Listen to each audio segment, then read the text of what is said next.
புரட்சித் தலைவி அம்மா தெய்வத்தை வணங்கி அனைத்து இஸ்லாமிய பெருமக்களுக்கும் எனது இனிய ரம்ஜான் நல்வாழ்த்துக்கள் முதலிலே தெரிவித்துள்ளேன். ஆரணி நாடாளுமன்ற தொகுதி தேர்தல் பிரச்சார கூட்ட நிகழ்ச்சியில் கலந்து கொண்டு சிறப்பித்துக் கொண்டிருக்கின்ற முன்னாள் அமைச்சர், கழக அமைப்பு செயலாளர், விழுப்புரம் மாவட்ட கழகத்துடைய செயலாளர் சி.வி. சண்முகம் எம்பி அவர்கள், முன்னாள் அமைச்சர், கழக விவசாய பிரிவு செயலாளர், சட்டப்பேரவை உறுப்பினர், அறிவுச்சோழர் திரு அக்ரி எஸ்.எஸ். கிருஷ்ணமூர்த்தி அவர்களே, வரவேற்பை நிகழ்த்திய முன்னாள் அமைச்சர், கழக அமைப்பு செயலாளர், சட்டப்பேரவை உறுப்பினர், அறிவுச்சோழர் திரு சேவூர் ராமச்சந்திரன் அவர்களே, முன்னாள் அமைச்சர், அமைப்பு செயலாளர், திரு முக்கூர் என் சுப்பிரமணியன் அவர்களே, கழக வழக்கறிஞர் இணை செயலாளர், கழக செய்தி தொடர்பாளர், வழக்கறிஞர் திரு பாபு முருகவேல் அவர்களே, மாவட்ட கழகத்துடைய செயலாளர், முன்னாள் எம்எல்ஏ திருமதி என் ஜெயசுதா அவர்களே, திருவண்ணாமலை வடக்கு மாவட்ட கழக செயலாளர், முன்னாள் எம்எல்ஏ அண்ணன் திரு யூசி கே மோகன் அவர்களே,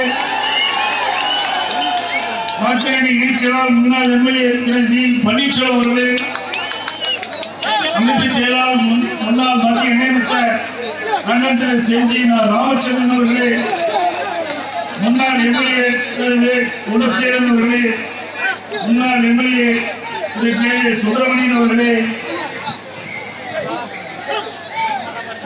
அனைத்துறை எம்ஜிஆர் துணை செயலாளர் திரு டி ஜாகிர் ஹுசேன் அவர்களே, கழக விவசாய பிரிவு துணை செயலாளர் திரு ஏ செல்வன் அவர்களே, மக்கள் கூட்டணி கட்சியைச் சேர்ந்த தேசிய முற்போக்கு திராவிட கழகத்தைச் சேர்ந்த மாவட்ட செயலாளர் திரு டி ஜி சரவணன் அவர்களே, விழுப்புரம் மாவட்ட செயலாளர், முன்னாள் எம்எல்ஏ வெங்கடேசன் அவர்களே, மாநில பொருளாதார செயலாளர் திரு ஸ்ரீதர் அவர்களே, எஸ்டிபி கட்சியைச் சேர்ந்த மாவட்ட செயலாளர் திரு தபுரோஸ் அவர்களே, பந்தவாஸ் சட்டமன்ற பணிக்குழு தலைவர் திரு நசீம் ஹுசேன் அவர்களே, புரட்சி பாரத கட்சியைச் சேர்ந்த மாவட்ட பொறுப்பாளர் திரு அடையாளம் தாஸ் அவர்களே, திருவண்ணாமலை ஐக்கிய முஸ்லிம் முன்னேற்ற கழகத்தைச் சேர்ந்த மாவட்ட தலைவர் திரு அக்பர் அவர்களே, இந்திய குடியரசு கட்சியைச் சேர்ந்த திருவண்ணாமலை மாவட்ட திரு சிறுத்தை ஜி மோகன் அவர்களே, மற்றும் மேடையில் வீட்டுகின்ற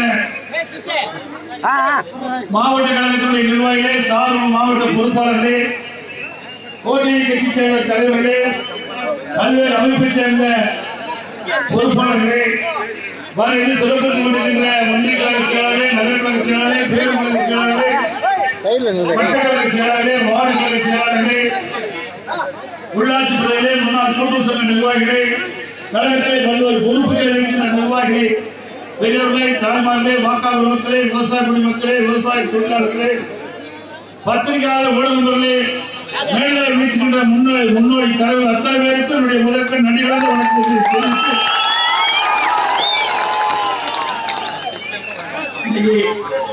ஆரணி என்றாலே பட்டுக்கு பெயர் பெற்ற ஓர் ஆரணி. இந்த திருவண்ணாமலை மாவட்டத்தில் இந்த ஆரணி நாடாளுமன்ற தொகுதியில் 4 சட்டப்பேரவை தொகுதி, விழுப்புரம் மாவட்டத்தில் 2 சட்டப்பேரவை தொகுதி, 6 சட்டமன்ற தொகுதி அடங்கியது ஆரணி நாடாளுமன்ற தொகுதி. இந்த 6 தொகுதியிலுமே பொதுவாக பார்ப்பது வேளாண்மை. இந்த பகுதியில் இருக்கின்ற மக்கள் விவசாயத்தில் நின்று வாழ்கின்றார்கள், பட்டு தொழிலை நம்பி வாழ்கிறார்கள், நெசவு தொழிலை நம்பி வாழ்கிறார்கள். இது எல்லாமே அதிமுக ஆட்சியில சிறப்பா நடந்தது. இன்றைக்கெல்லாம் இந்த தொழிலெல்லாம் நலிவடைந்து போய்விட்டது. இதையெல்லாம் மீண்டும் புத்துணர்ச்சி பெற்று இந்த தொழில் சிறக்க வளர்க்க நம்முடைய கூட்டணிய கழக வெற்றி வேட்பாளர் திரு ஜி.வி. கஜேந்திரன் அவர்களை நிறுத்தப்பட்டிருக்கிறோம். அவர் வெற்றி பெற்று வருகின்ற பொழுது உங்களுடைய குரல் நாடாளுமன்றத்தில் ஒலித்து மத்தியிலே விவசாயத்திற்கும் நெசவுக்கும் பட்டுத் தொழிலும் சிறக்க உங்களுடைய குரல் அவர் மூலமாக நாடாளுமன்றத்தில் ஒலிக்கும். அன்னைக்கு அண்ணா திராவிட முன்னேற்றங்களுடைய வெற்றி வேட்பாளராக அண்ணாச்சாரி ஜி கஜேந்திரன் அவர்கள் நிறுத்தப்பட்டிருக்கின்றோம். அவருக்கு இருக்கிற இடத்திலே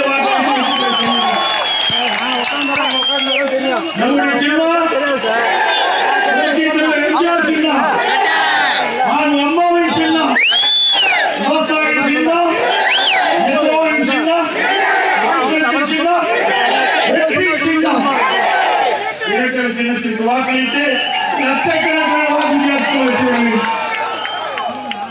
கிராமத்தில் பழமொழி சொல்லுவாங்க, விளையும் பயிர் விளைய சொல்லுவாங்க. அது மாதிரி நம்முடைய ஜி.வி. கஜேந்திரனுடைய வெற்றி இங்கே குழுவிருக்கின்ற மக்களை எழுச்சியாக்கணும். நான் ஆரணி நகரத்துக்குள்ள அப்படியே வந்து கொண்டு வந்தபோது கிட்டத்தட்ட 1.5 கிலோமீட்டர் தூரம் இரண்டு பக்கங்களிலும் பொதுமக்கள் திரளாக இருந்து சிறப்பான வரவேற்பு. நான் பல தேர்தல் பிரச்சார கூட்டத்தில் சேர்ந்து வந்திருக்கின்றேன். இதுவரை 26 நாடாளுமன்ற வேட்பாளரை ஆதரித்து பிரச்சாரம் செய்து வருகின்றேன். ஆனால் இந்த ஆரணி நாடாளுமன்ற தொகுதி வேட்பாளரை நீங்க வந்து அறிமுகப்படுத்தி அவருக்கு ஆதரவாக பிரச்சாரம் செய்கின்ற அந்த சூழ்நிலையில வழியில பார்க்கின்ற பொழுது இன்றைக்கு நீங்கி வரக்கூடிய காட்சியை பார்க்கிறோம். அப்படி இருவரும் மக்கள் வெள்ளம் காட்சி அளித்துக் கொண்டிருந்தது. இந்த அரங்கில் வந்து பார்க்கின்ற பொழுது இந்த அரங்கம் முழுவதும் நிரம்பி நம்முடைய வெற்றி வேட்பாளருக்கு பரிசாற்றிக் கொண்டிருக்கிறது. எனவே திரு ஸ்டாலின் அவர்களே, நீங்க அடிக்கடி கூட்டத்தில் பேசுறீங்க, பாண்டிச்சேரி உட்பட 40 திமுக இல்ல 40 அதிமுக கூட்டணி. நான் தமிழ்நாடு முழுவதும் பல்வேறு நாடாளுமன்ற தொகுதிக்கு சென்று தேர்தல் பிரச்சாரத்தில் ஈடுபட்டிருக்கின்றேன்.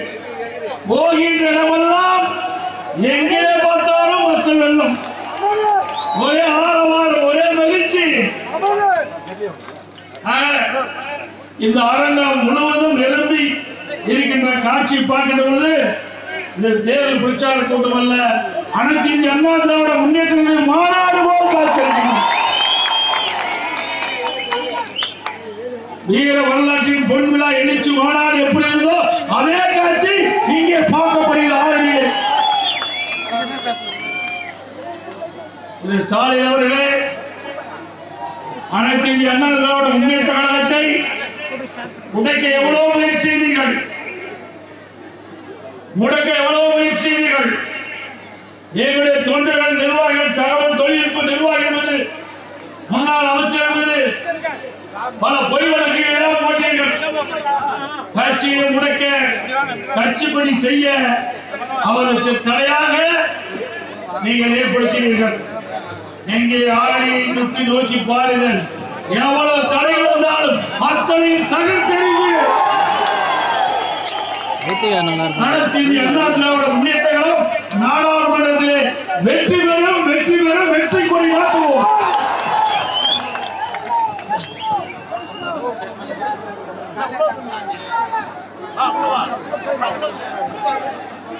என்னப்பா அம்மா பொறுமையம்மா, நம்மளுக்கு ஆர்வம் அதிகமாயிடுச்சு.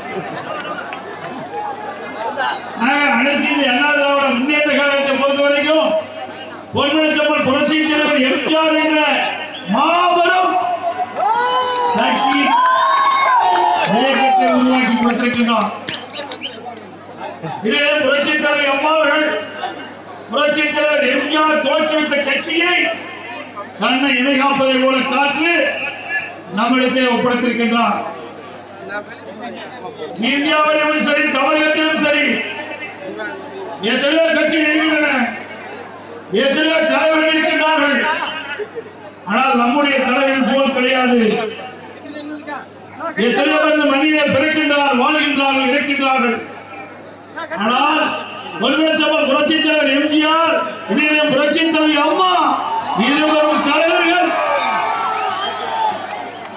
இன்றைக்கும் மக்கள் மனதிலே வாழ்ந்து கொண்டிருக்கிறார். சொன்னார் அவர் வாழ்ந்த காலத்திலே மக்களுக்கு எண்ணற்ற நன்மைகள் செய்தவாறு இங்கு மக்கள் உள்ளத்திலே வாழ்ந்து கொண்டிருக்கின்றார்கள், தெய்வமாக வாழ்ந்து கொண்டிருக்கின்றார்கள்.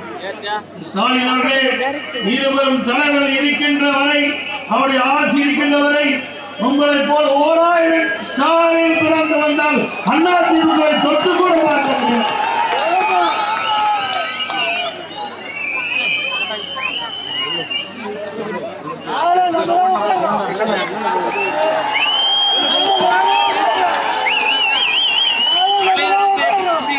இந்த பகுதியை பொறுத்த வரைக்கும் இன்றைக்கு கைதை நிறைந்த பகுதி, பட்டு நெசவாளம் நிறைந்த பகுதி. இந்த விடியார் திமுக முதலமைச்சர் பொறுப்பேற்றிலிருந்து சரியான விலை கிடைக்கவில்லை. நெய்த பட்டு துணிகள் முழுமையாக விற்பனை செய்ய முடியவில்லை என்று என்னிடத்தில் தெரிவித்தார்கள். இந்த ஆட்சி எப்பொழுது ஏற்பட்டதோ, இது ஸ்டாலின் எப்பொழுது முதலமைச்சரானோ அப்பவே தமிழ்நாட்டுக்கு சனி வந்துட்டது, சனி பிடித்து போட்டது. நம்ம சொல்லுவாங்க 7 சனின்னு. அப்படி இந்த 7 சனியை இந்த தேர்தலில் அகற்றப்பட வேண்டும்.